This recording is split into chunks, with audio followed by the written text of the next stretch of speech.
Hi Laura, it's Thursday and I know, this video is probably way longer than 5 minutes and 36 seconds, so I will await my punishment stoically, I guess. I'm really afraid, to be honest. But I wanted to make this video. I know that I've mentioned it in one of our first videos. I think I kind of became a stan around the beginning of last year, and now I've binge watched a lot of his videos, and here's this format where he reads celebrities' favorite books. I thought it would be interesting to read Jack's favorite books, so that's what this video is. I will treat you with a very long video, I guess, or maybe torture you. That depends on how you see this video. And I will sprinkle some news of my life and answers to your last video, like in between, so that it isn't all about books. I would say, let's get started. So I showed you Cactus Everdeen in the last video, and beside her was this pile of books. Now here are these cute little plants. If you have any names for them, just tell me, because I couldn't come up with a name as cool as Cactus Everdeen yet. And here are the books I'm going to talk about today. I'll walk you through them in a moment, but I wanted to tell you how I chose these books, because it was more difficult than I thought it would be. Because there are some books, such as 1984, that he recommends quite frequently and where I'm quite sure that it is definitely one of his favorite books. In most of his videos there are 1 or 2 books that he says he really liked and he would recommend, and that it is on the list of his favorite books. So I didn't want to order like 50 books. So I tried to pick some different genres and some books I wanted to read anyways. I have Letter to My Daughter by Maya Angelou, which is kind of a mix of different genres. I have Emma by Jane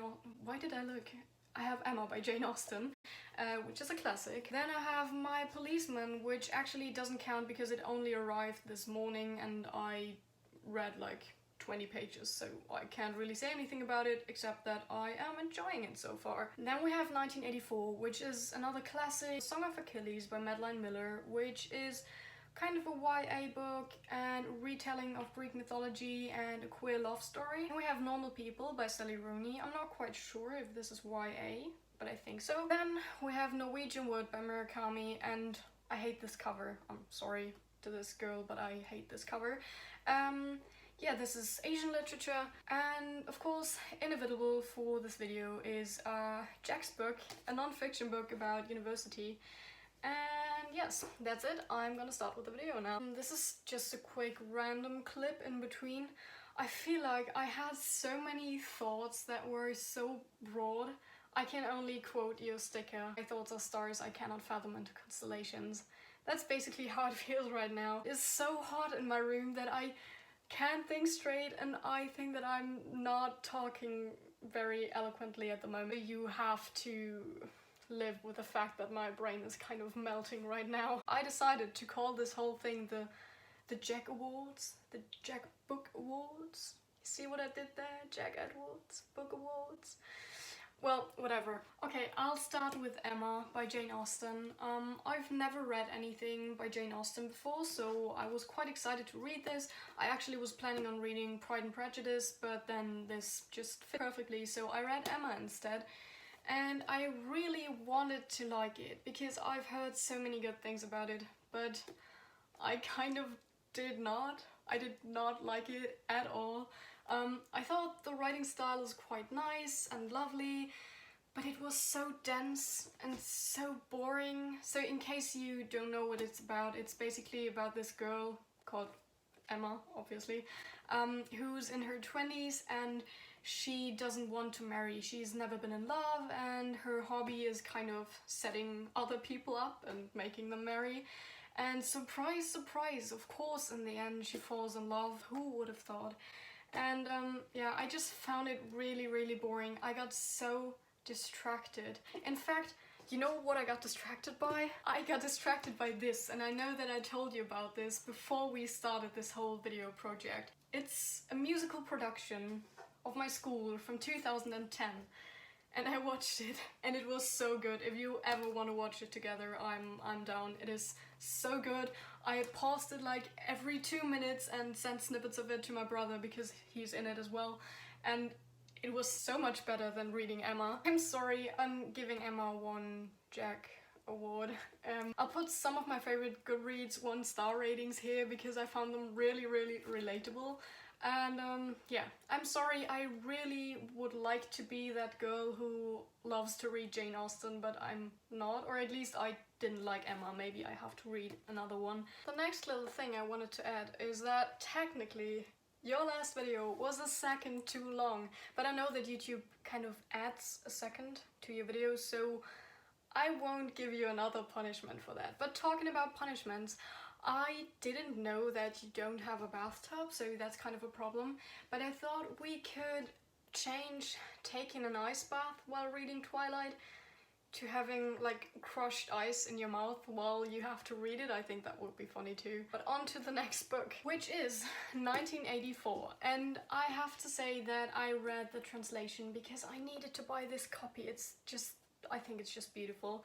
So I read the translation and I regretted it from the first second I started reading because this is translated in old spelling, so it was really annoying to read because your brain isn't used to that old spelling and you kind of get so distracted by it. So I know that it shouldn't go into the rating, but it kind of did because it had a hard start because I was annoyed from the beginning. Still, it really, really impressed me. I won't summarize the plot because I know that you've read it. And I also know that you told me before I started reading this that it is probably not the best book to read during a global pandemic and being in lockdown and quarantining and stuff. And now I know why. Because at some point I was like, maybe the government is trying to keep us inside. Maybe all the other people are right. Maybe I should rebel against the government. And then I was like, okay, no.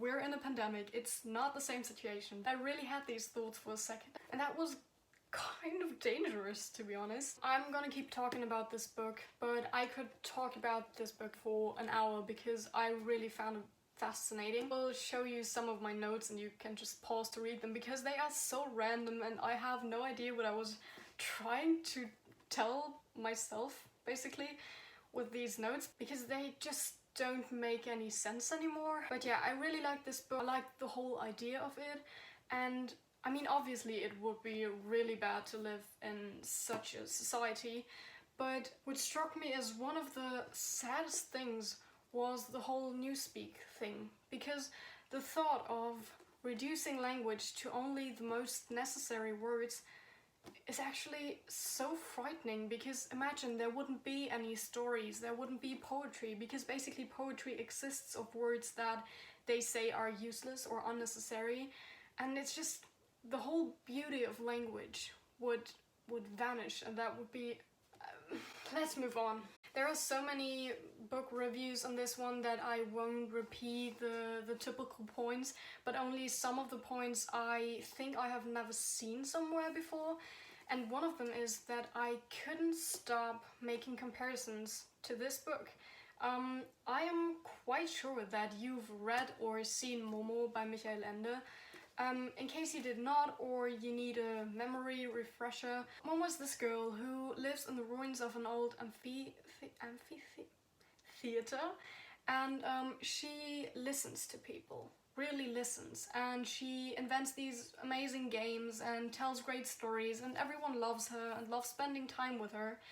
And then there are these grey men who are basically there because they are from the time-saving bank, and they go up to people and make them want to save time, but once they leave, these people can't remember that they spoke to the grey men, but all they can think of is saving time. So they stop going to Momo, they stop having fun and doing things for pleasure, they just all live the same boring life and follow the same daily routines and just don't want to waste time. And I kind of thought that these grey men remind me of the men from the party, or the men and women from the party, and I really would recommend this book to Jack if there's a translation, and he will not see this video, but I really would recommend it to him, even though it's a children's book. You've kind of become a vampire because you stopped sleeping, so if there's no translation, maybe this could be your next project,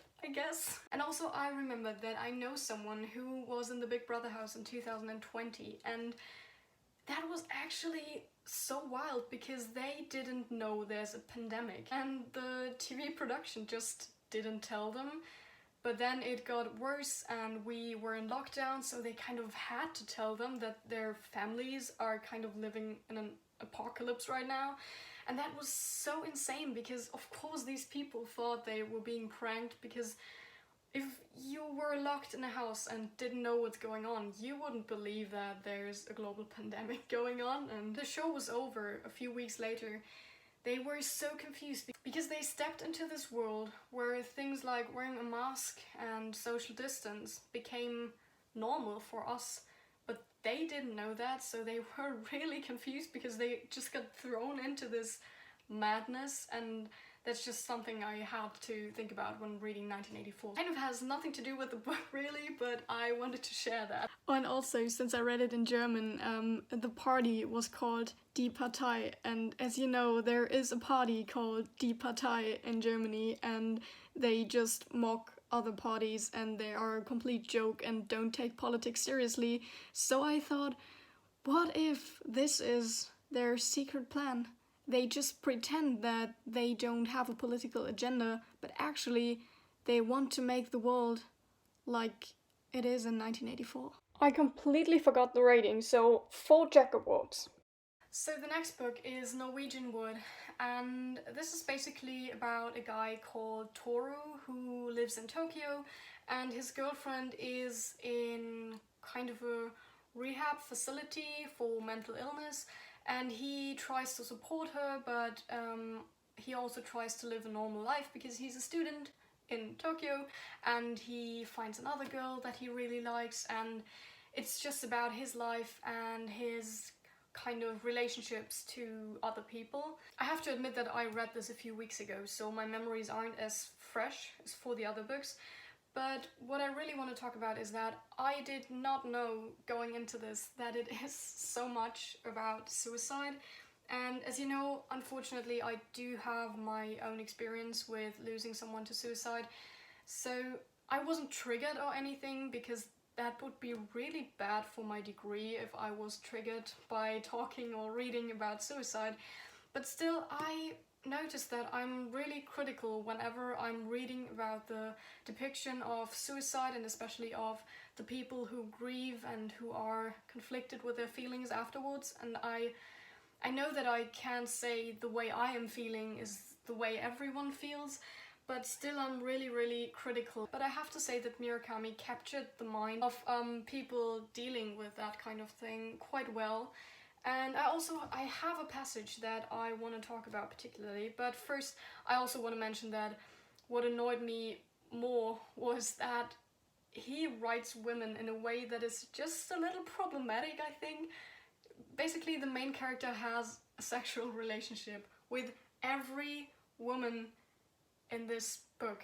Like, there are a lot of women in this book, and he has some kind of sexual relationship with almost all of them. But yeah, moving on to the part that I wanted to talk about. I actually sent this part to the friend of ours who sent you the books you talked about in your last video, because this was a few days after my friend would have had a birthday, and I noticed that I just forgot about it. And normally I was really sad on the day he died and on his birthday every year.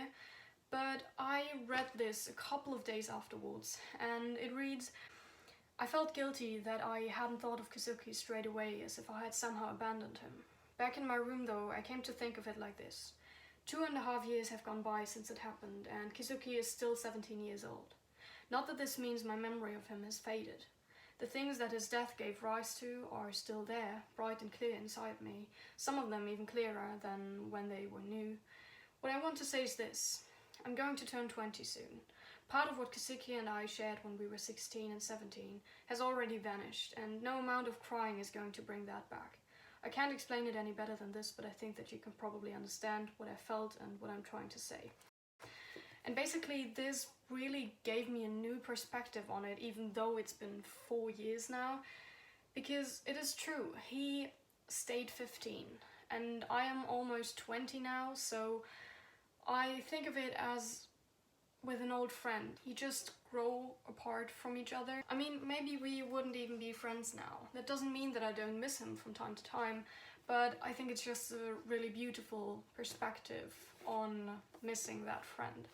And yeah, that's really all I want to say about this book. I quite enjoyed it. So the next book is Letter to My Daughter, and I will just read the blurb because it explains what it is about better than I could do. It says, dedicated to the daughter she never had but sees all around her, Letter to My Daughter reveals Maya Angelou's path to living well and living a life with meaning. Told in her own inimitable style, this book transcends genres and categories. It's part guidebook, part memoir, part poetry, and pure delight. And I was really excited to read this, but I didn't like it so much. I mean, it was a quick read, it's a short book, but I felt like all the advice she gave was advice I already knew. I have to admit that the stories she connects her advice with are really wild and really interesting. And also, every time she talks about experiencing racism, I found it really interesting because obviously I never experienced racism myself, and I think it is very important to educate yourself and to read about stories and to listen to people who are affected by racism. So that was a part I really liked about this book. But the rest of the advice just kind of felt like something I had heard 1,000 times and she just retold it, so I didn't really enjoy that part. And that's all I want to say about this book, because I'm talking so long. I think this video is probably going to be like half an hour. Next we have Normal People by Sally Rooney, and this book is basically, well, on the surface, it's about an on and off relationship between two people, Connell and Marian, who went to school together and then they go to university together and they just keep breaking up and coming back together, and that sounds like a book you wouldn't enjoy. I thought I wouldn't enjoy it as well, but I did, because this is only the plot on the surface. It is actually more about a discussion of class and how you stand within society, depending on how much money you have, where your parents come from, and all of this is discussed in a university setting, which I think is so smart, because I noticed since I started studying that there really is a difference. So I'm not poor and I'm not rich, but I am the first person from my family who went to university, and it shows, because sometimes I get confused and people kind of look down on me for not knowing things. They think you should just know, but how should I know if no one told me about it? So I kind of think that this is really interesting, also because Connell is from such a family and he does quite well in school, and I could kind of relate, because I feel like I'm constantly trying to do well in school to prove that I earned my place at university, so that people don't think, well, she's from a family that has nothing to do with academics, she can't do it, and I'm like, yes I can. Also the whole style of the book, according to Jack, it's written in a way that is called free indirect discourse, and he said that it is inspired by Emma, or maybe not inspired by it, but it is the same in Emma. But I liked this book a lot more than I did like Emma. The next book is The Song of Achilles by Madeline Miller, and I will keep my summary short because I spotted in your last video that in your background there is a book called Ilias by Homer. So I'm just thinking that you might have read it, because this book is... I should look this up, but I'm quite sure that this book is based on the Ilias. And yeah, it's a retelling of Greek mythology, and it's about the relationship between Achilles and Patroclus and the start of the Trojan War. And it has a little twist, because here Achilles and Patroclus aren't only good friends, but they are actually in a romantic relationship, which, by the way, isn't that uncommon. I've talked about this with a friend of ours. I talked with her about being trans or being gay in ancient Greek, and I didn't really believe her that this was a thing, so I started reading research articles, and I can absolutely recommend. If you're bored again, then just go to your university online library and read some scientific articles on queer people in ancient Greek, because it really is interesting and it was a thing. So this is not just random, this is actually so smart. I really wasn't sure if I was going to like this book, because I had Latin in school for 5 years, and of course we also studied and translated the Ilias, which actually confused me now that I said it's Greek mythology, but I'm sure we translated it. But basically Greek mythology and like the whole Latin story, it's basically all the same. They just have other names. And I did enjoy the whole mythology part of Latin, but I still thought maybe I get flashbacks and I won't like this book. But I did, I really did like it, and I think that I would have even liked it more if I wasn't familiar with mythology, because most people say that this is both a book for people who aren't familiar with mythology and for people who absolutely love mythology. But I think it would have been cooler if I didn't know the story, because of course I had major spoilers and I knew what was going to happen. So that was kind of sad.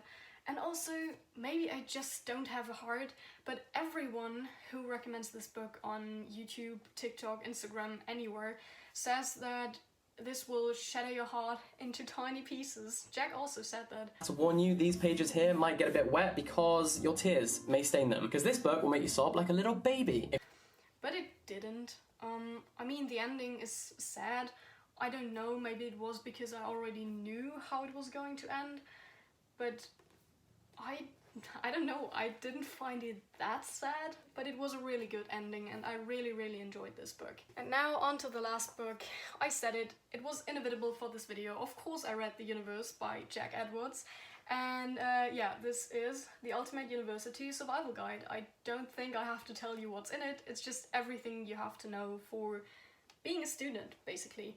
And I knew when I ordered this that it wasn't gonna be too useful for me. This is a guide for students in the UK, for students not being in a pandemic, and especially for freshers. And I'm none of these things.